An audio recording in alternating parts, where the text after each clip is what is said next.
Taip, esu Mindaugas Petkevičius, Ekologinio ūkio asociacijos pirmininkas.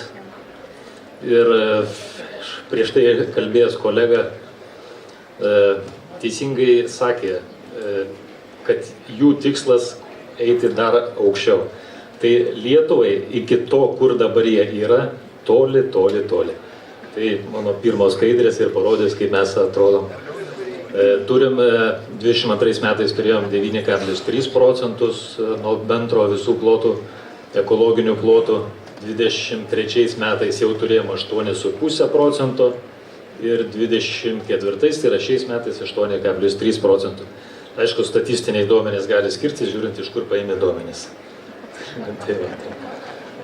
Ir ką norėjau pasakyti, tai Lietuva ir Graikija vieninteliai neturi strateginio plano arba veiklos plano, kaip plėtot Lietuvoje ekologiją.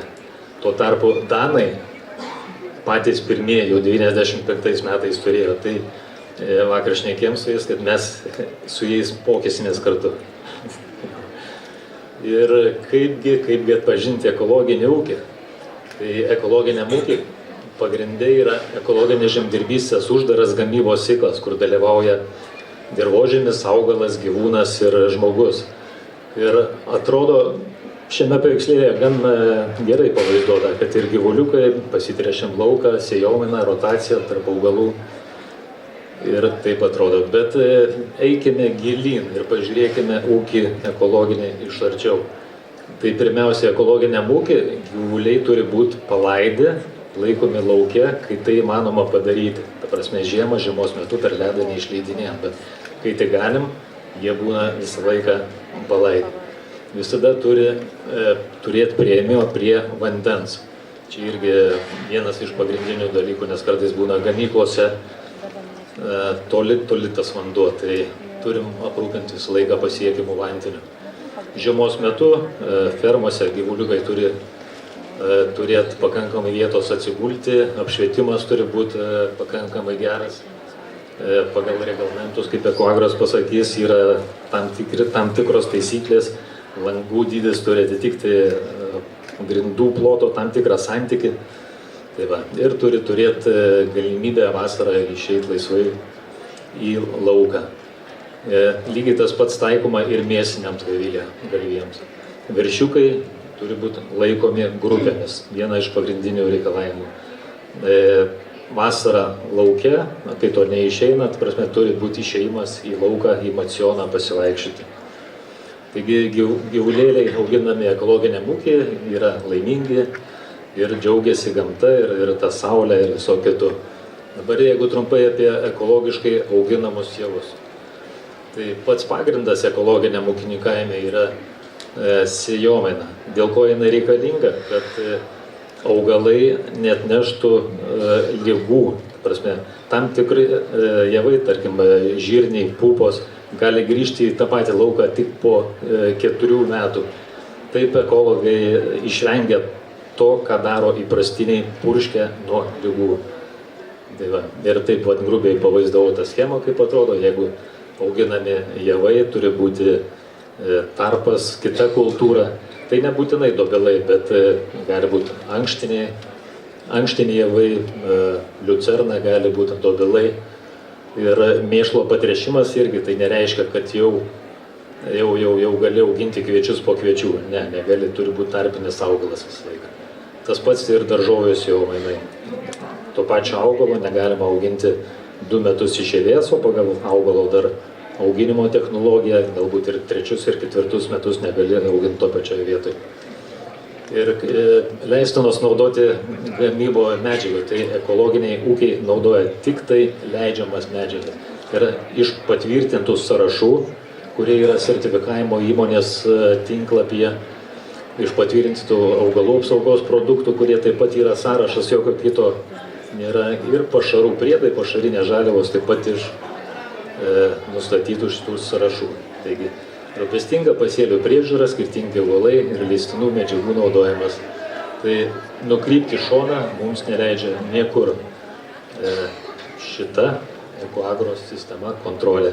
Ir vienintelė Lietuvoje, tuo tarpu Latvijoje yra 2 kontrolės institucijos, kitose šalyse irgi Lenkijoje 12 lygtais kontrolės institucijų. Tai faktiškai Ekoagros sertifikavimo tarnyba jau mumis pažįsta vos ne asmeniškai, galima sakyti. Apie tą pačią kontrolę, tai žiūrėkit, griežta kontrolė Ekoagros, jo. Ir tai tikrai nustato tų neatitikimų. Ir ką norėjau pasakyti, tai kritiniai netikimai, tai greičiausiai jie jau nebus ekologiniai ūkiai. Tuo tarpu reikšmingi ir mažareikšmiai gali dar ištaisyti tas klaidas. Mes ūkininkai fiksuojam visus savo darbus ekologiniam gamybos žurnale, kurio dar nepradėjus pildyti, jau yra 25 puslapiai. Tai mūsų džiaugsmas, jeigu taip, truputį paskaitysiu, jeigu prieš tai turim įrašytą į italų, kokiam lauke, kokia kultūra auginama, kada nuimėm derlių, kokį kiekį, ką įsėjom, tokį tarpinę, kokią veislę auginam, sėjos data, kada pasėjom kilmė, iš kur pirkom, ar čia mūsų iš prastinio ūkio ar iš ekologinio, kiek sunaudojom sėklų, ar apdorojom sėklą, ar patrėšėm tą lauką ir kiek sunaudojom ir priežastį parašytai. Kiekvienam turimam laukeliui užvedama asmeninė kortelė. Ir apie jį tiek mes žinom, tiek ir sertifikavimo tarnyba. Be to, gyvulininkai papildomai turi pildyti ir ganimo maciono aikštelę, apskaitą. Tai kiekvieną dieną turim pažymėti, ar išleidom gyvuliuką į lauką, ar neišleidom. Jeigu neišleidom, tai dėl kokios priežasties. Ir gale mėnesio sužymėm, kiek buvo išleista dienų, kiek nebuvo išleista dienų. O čia jau baubas. Mums kaip ūkininkam šita lentutė yra baubas, nes čia jinai neužpildyta, bet čia žinoma, tarkim, kiek karvės suėda, kiek bulių suėda, kiek telyčias suėda, kiek maža telyčia suėda atskirai grupėmis. Ir kiekvienas gyvuliukas kiek suėda, ko atskirai, kokia žaliava, kiek šieno, kiek kviečių, kiek miežių. Ir per dieną, ir kiek jisai suėda per dieną. Ir tam tikrų laikotarpių, ir kiek šėrė tam tikrų laikotarpių tą dieną. Tai va, tai tą informaciją turėdami, sertifikavimo institucija atseka, ar mes turėjom tiek pašarų, ar neturėjom. Jeigu čia blogai užpildysim, pamatys kažkur tai trūkumą iš kitos pusės, klaus, kur nupirkot, iš kur gavot. Tai ta kontrolė yra iš visų pusių. Neskaitant to, kad turim dar vieną super lentelę, kur kiekvieną mėnesį pildom visų augalininkystės, gyvulininkystės produkcijos pagamintų, nusipirktų daiktų apskaitą. Tai matote, pasigaminta, pirkta, sunaudota sėjai, kiek sunaudota gyvulių pašarui, parduota, sunaudota asmeninėms reikmėms ar sunaudota perdėjimą. Viskas yra fiksuojama kiekvieną mėnesį, gale metų likutį perkelti ir tada šitą lentelę siunčiam į sertifikavimo įstaigą iki sausio 15 dienos. Ir visus šitus duomenis sutikrina greičiausiai, kokiu būdu, aš ten jau nesigilinu, jūs turit savo procedūras. Bet mums, kad sutaptų viskas, tai labai iš tikrųjų sudėtinga skaičiuoti, kad ir viena lentutė sutaptų, ir kita lentutė sutaptų, ir trečia lentutė. Tai dabar, kiek žinau, dirbama yra prie elektroninės lentutės, kuri sukeltų duomenis į tam tikros eilutės, kur ir turėtų palengvinti darbą ūkininkam. Toliau kita eilutė, valymas, dezinfekavimas, produkcijos realizavimo apskaita, kada ką pirkai, už kiek pirkai, kokią sąskaitą, viską rašai. Jeigu gamini kažką, tai kiek sunaudojai gamybai. Žodžiu, darbelio turim. Tai be to viso darbelio dar turim nusistatyti savo ūkiui rizikos laipsnį, rizikos lygį. Ar žemas, vidutinis ar aukštas, tarkim, dirvožemio derlingumas. Kokį matai dirvožemio derlingume rizikos lygį. Paskui rizikos priežastis, kaimyno apipurškimas. Ką planuosi daryti? Apsauginę juostą planuosiu kitą kartą padaryti. Tai tokių visokių prisirašai, aibę dalykų. Gyvulininkiam lygiai taip pat nusistatyti riziką. Gyvūnų laikymas. Kokia rizika? Ar pabėgsi pas kaimynus ir paės neekologiškos žolės?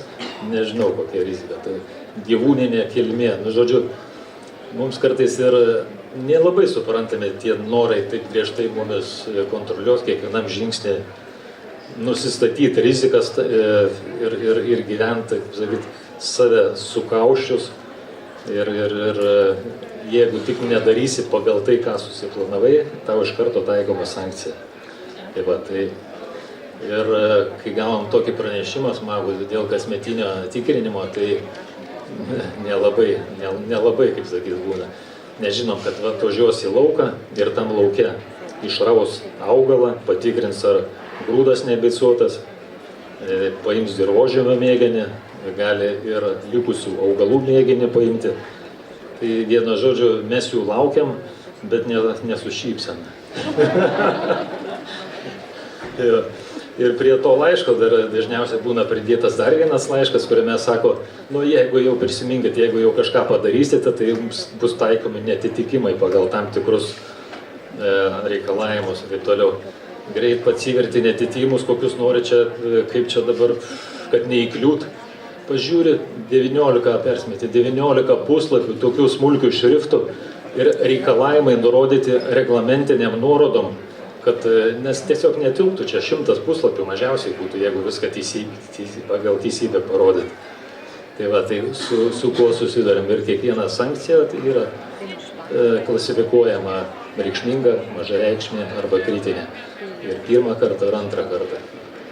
Tai va, tai žinodami tą, ūkininkai viską daro tvarkingai, yra duomenų bazė, kur gali įsigyti sėklos, tarkim, jeigu negauni ekologiškos, gali įsigyti su leidimu. Ir neekologiškos, bet tik tai reikalavimai tam tikri turi būti. Ir gyvūnus lygiai taip pat yra bazė, pagal kurią iš kurios gali įsigyti. Ir čia įdomiausias dalykas. Ekologinis ūkis, ekologiški produktai, tai viskas suprantama. Bet kada jisai tampa ekologišku ūkiu, tai matot, 3 arba 4 metais.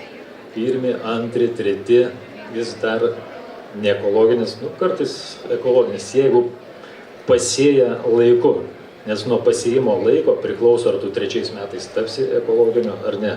Tai va, taip smulkmeniškai viską reikia žinoti ir kartais būna, kad ir 4 metais tampi tik tai ekologiniu ūkiu. Ir jeigu matot ekologišką produktą, tai jisai neiškart tapo. 3-4 metus mes vykdėm tuos visus reikalavimus ir tik tada jisai tampa tas produktas ekologišku. Ir kiek kainuoja tas ženklelis, tai man tik paspaudinėti reikia žiūrėti, kiek ari, kuli, grūdus varkai, melži, viską darai. Ir galiausiai dar tos dokumentus pildyti reikia.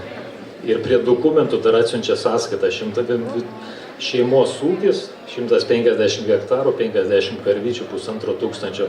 3 metai, kad ekologiškų tapti, dar susimokė 4500 eurų.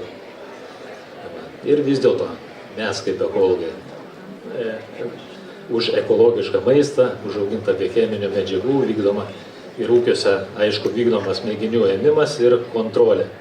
Taigi ekologiškus produktus auginame tik sveikame dirvožemėje. Jau po tiek laiko, žinoma, po 3-4 metų tai jisai tampa tikrai jau sveikesnis ženkliai. Ir ekologiniame ūkė užauginami sveikesni produktai. Ekologiniai ūkiai prisideda prie biologinės įvairovės išsaugojimo. Ekologinėse ūkiuose gyvūnai tenkina prigimtinius poreikius. Ekologinėse ūkiuose išsaugomos natūralus kraštovaizdis. Ir šitą skaidrę man tai įdomiausia. Ir išnekėjo apie šitą variantą ir prieš tai pasisakiusį, kad ekologinių ūkių veikla yra palanki ir Baltijos jūrai. Taip, žydėjimo prasme, tikrai taip. Taigi, ekologinių ūkių asociacija pasisako už trumpų grandinių vystymą, tiek per kooperaciją, tiek tiesiogiai. Ir mes sakom, kad Lietuvos ūkiai gali užauginti ir jūs aprūpinti maistu, jūs tik pasakykit, kiek ir ko reikia užauginti. Ačiū. Ačiū.